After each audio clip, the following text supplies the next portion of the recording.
Good morning aspirants. एक बार फिर स्वागत है आपके अपने परिवार कॉग्निसिव में।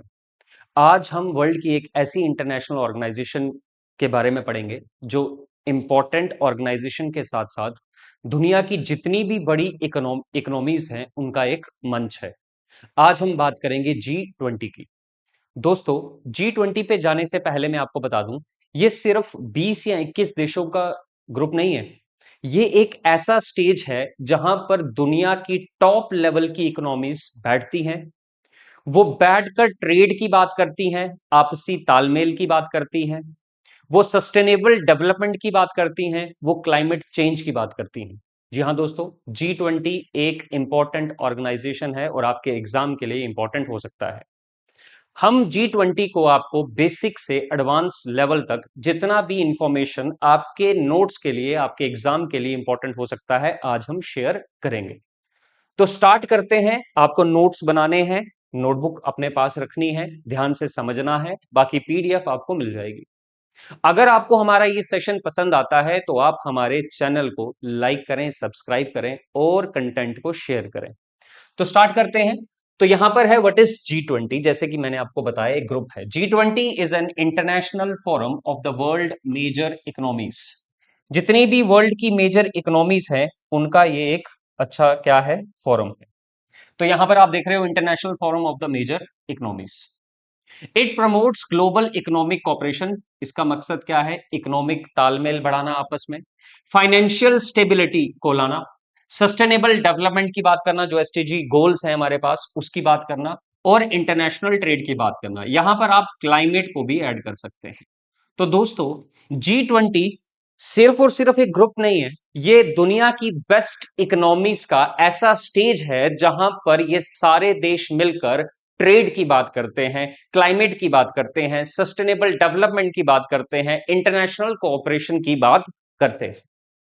फॉर्मेशन अगर हम देखें तो ये 26 सितंबर 1999 को इसका एस्टेब्लिशमेंट हुआ। आपको याद रखना है एग्जाम के लिए कि ये जो G20 है ये बना कब? 26 सितंबर 1999।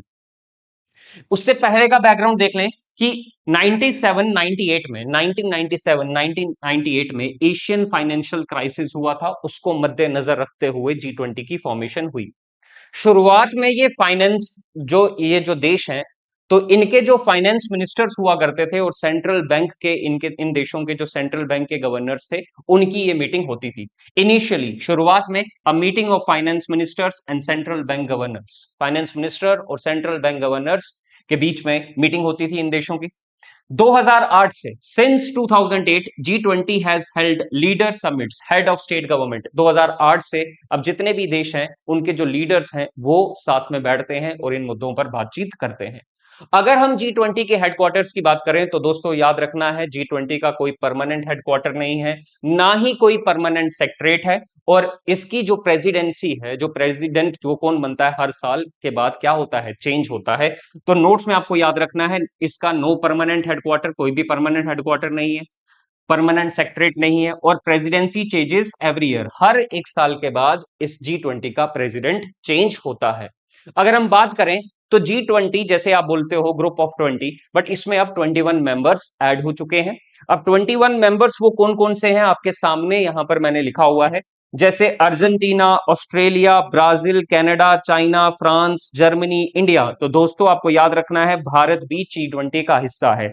Indonesia, Italy, Japan, Mexico, Russia, Saudi Arabia, South Africa, South Korea, तुर्की, यूनाइटेड किंगडम, यूनाइटेड स्टेट्स, ये तो 19 कंट्री है। 20 में आ जाएगा पूरा यूरोपियन यूनियन और 21 में आ जाएगा अफ्रीकन यूनियन। तो दोस्तों आपको याद रखना है, 2023 में अफ्रीकन यूनियन को G20 में शामिल किया गया था। कब शामिल किया गया था? 2023 में। तो अब जबकि इसके मोटामोटी 21 मेंबर्स हो चुके हैं।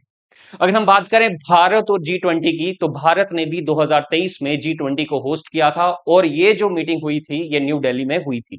तो यहां पर है इंडिया। G20 की बात करें, India held the G20 presidency from 1 December 2022 to 30 November 2023। 2022 से 2023 के बीच में भारत के पास प्रेसिडेंटशिप थी किसकी? G20 की। तो आपको याद रखना है 2022-23 में भारत के पास प्रेसिडेंसी थी। अगर हम बात करें तो 2023 में भारत G20 का प्रेसिडेंट बना था और एक ही बार बना हुआ है।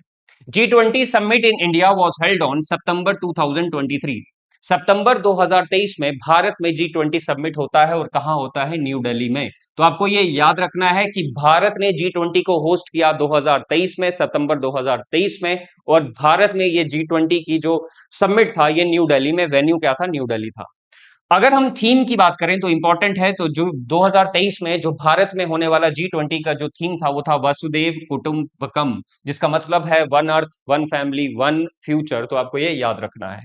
अगर हम बात करें कि सिस्टम की, तो ये G20 चलता कैसे है, किस तरह से होता है? बेसिकली दोस्तों, 6 पॉइंट वही बताता है कि G20 में एक सिस्टम होता है जिसको हम ट्रोइका सिस्टम कहा जाता है, कहते हैं TROIKA, टोरेका सिस्टम क्या है? अगर मैं आपको बेसिक लैंग्वेज में, लेमैन लैंग्वेज में समझाऊं, आम आदमी की भाषा में समझाऊं, कि जैसे मैंने आपको बोला कि प्रेसिडेंसी हर साल के बाद G20 की चेंज होती है, तो जब चेंज होती है तो एकदम से नया प्रेसिडेंट बन जाता है। अब नए प्रेसिडेंट के सामने कुछ चैलेंजेस होते हैं, उसको समझने में टाइम लगता है, और तकरीबन तकरीबन ऐसा कहा जाता है कि इतने बड़े फॉर्म को समझने में भी टाइम चाहिए।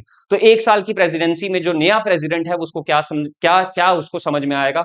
तो टेरेक्वा सिस्टम क्या कहता है, जरा देखिए कि अगर प्रेसिडेंसी एक साल के बाद, मान लो भारत के पास प्रेसिडेंसी है और अगले साल वो खत्म होने वाली है, तो नया प्रेसिडेंट चुनकर आएगा, चुनकर नहीं, जो नया प्रेसिडेंट होगा उसको वो बनाएंगे। अब क्या होता है कि नए प्रेसिडेंट के पास समझने के लिए टाइम बिल्कुल कम है, तो प्रीवियस प्रेसिडेंट, जो पिछले साल का जो प्रीवियस प्रेसिडेंट होगा, वो करंट प्रेसिडेंट को पूरा तालमेल समझाता है, उसके साथ कोऑपरेट करता है, उसको समझाता है कि किस तरह से G20 के मुद्दे रखे गए हैं, रखे जाएंगे, किस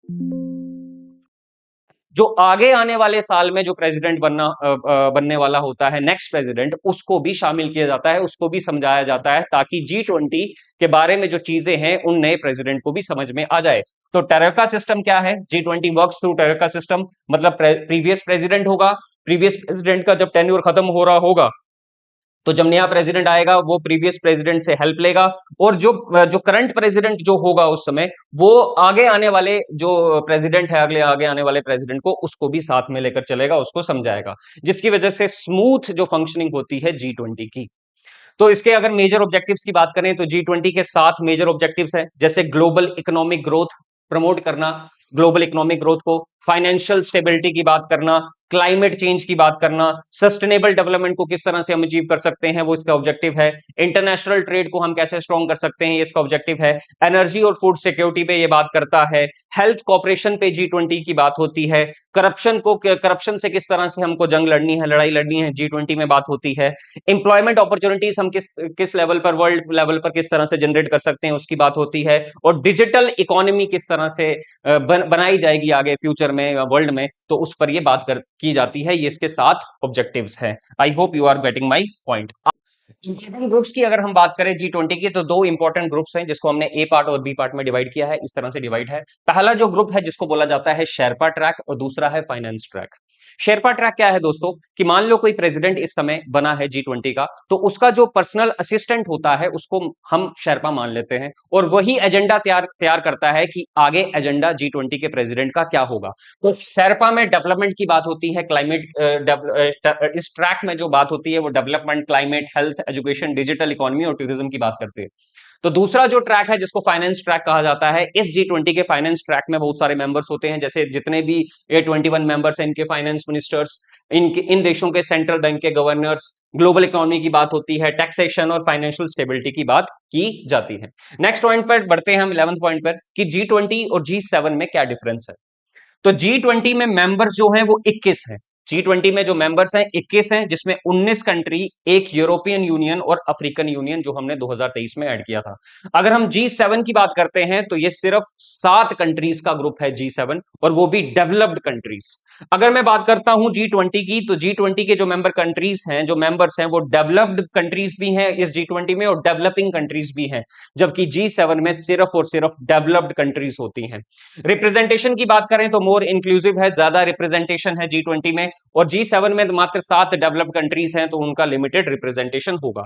अगर मैं करंट प्रेसिडेंसी की बात करूं तो 2025 में G20 की प्रेसिडेंसी साउथ अफ्रीका के पास थी। याद रखना, 2025 में जो प्रेसिडेंसी है साउथ अफ्रीका के पास थी G20 की, 2026 में प्रेसिडेंसी यूनाइटेड स्टेट्स के पास है। तो आगे आप कमेंट में बता सकते हैं कि 2027 में प्रेसिडेंसी किसके पास होगी? तो याद रखना G20 का 2025 में प्रेसिडेंट साउथ अफ्रीका था, प्रेसिडेंसी साउथ अफ्रीका के पास थी। 2026 में G20 की प्रेसिडेंसी यूनाइटेड स्टेट्स के पास रही है। अगर हम बात करते हैं अपने नाइन्थ इंपॉर्टेंट फैक्ट्स पर, नाइन्थ पॉइंट पर इंपॉर्टेंट फैक्ट्स की बात करते हैं, तो ये जो G20 है ये ग्लोबल जीडीपी का 85% बनाता है। तकरीबन 21 कंट्रीज हैं तो ये ग्लोबल जीडीपी का 85% है। अगर हम बात करें ग्लोबल ट्रेड की, तो इन कंट्रीज का 21 कंट्रीज का जो ट्रेड है वर्ल्ड लेवल पर वो तकरीबन 75% है। और ये 2/3 of the world population, mainly 21 member है तो दुनिया का 2/3, 2/3 पॉपुलेशन G20 के पास है। अगर हम बात करें इंपॉर्टेंट समिट्स की G20 की, 2008 में फर्स्ट लीडर समिट हुआ था वॉशिंगटन डीसी यूएसए में। 2023 में जो समिट हुआ वो न्यू दिल्ली इंडिया में हुआ, ये याद रखना है, 2023 में इंडिया में हुआ। 2024 में रियो डी जेनेरो ब्राजील में इसका समिट हुआ। 2025 में जोहानिसबर्ग साउथ अफ्रीका में G20 का समिट हुआ। 2026 में यूनाइटेड स्टेट्स में G20 का क्या हुआ? समिट हुआ। ये इंपॉर्टेंट है तो याद रखना है। G20 की प्रेसिडेंसी 2023 में G20 का जो समिट था 2023 में वो न्यू दिल्ली में हुआ इंडिया में। 2024 में इंपॉर्टेंट समिट होता है ब्राजील में, 2025 में जोहानिसबर्ग साउथ अफ्रीका में और 2026 में यूनाइटेड स्टेट्स में। अगर हम रिवीजन, वन लाइन रिवीजन की बात करें तो दोस्तों आपको किस तरह से क्या क्या इंपॉर्टेंट चीजें आपको याद रखनी है। G20 का एस्टेब्लिशमेंट 1999 में हुआ, पहला पॉइंट आपको याद रखना है वन लाइनर नोट के लिए। फर्स्ट लीडर समिट G20 का 2008 में हो रहा है। इसका कोई भी परमानेंट हेडक्वार्टर नहीं है, कोई भी परमानेंट सेक्रेटरीट नहीं है। अफ्रीकन यूनियन इसका मेंबर बना है 2023 में, तो याद रखना है अफ्रीकन यूनियन भी G20 का मेंबर बना है 2023 में। इंडिया की जो G20 थीम थी वो थी वसुधैव कुटुंबम, जिसमें one earth, one family, one future, ये हमारी क्या थी? थीम थी। G20 प्रेसिडेंसी हर साल चेंज होती है और G20 का जो सिस्टम है काम करने का वो त्रियोका सिस्टम है, जो जिसके बारे में मैंने आपको बताया। ये बेसिक से एडवांस लेवल की आपके पास जानकारी जो मैं G20 के बारे में आप तक पहुंचाई है, आई होप आपने इस सेशन को एंजॉय किया होगा। ऐसे ही करंट अपडेट्स के साथ, ऐसे ही और भी छोटे छोटे हमारे इंपॉर्टेंट टॉपिक्स से हम आपसे मिलते रहेंगे। आज का अगर आपको सेशन पसंद आया है तो आप इसको लाइक, सब्सक्राइब, हमारे चैनल को लाइक कर सकते हैं, सब्सक्राइब कर सकते हैं, कमेंट कर सकते हैं। धन्यवाद। जय हिंद, जय भारत।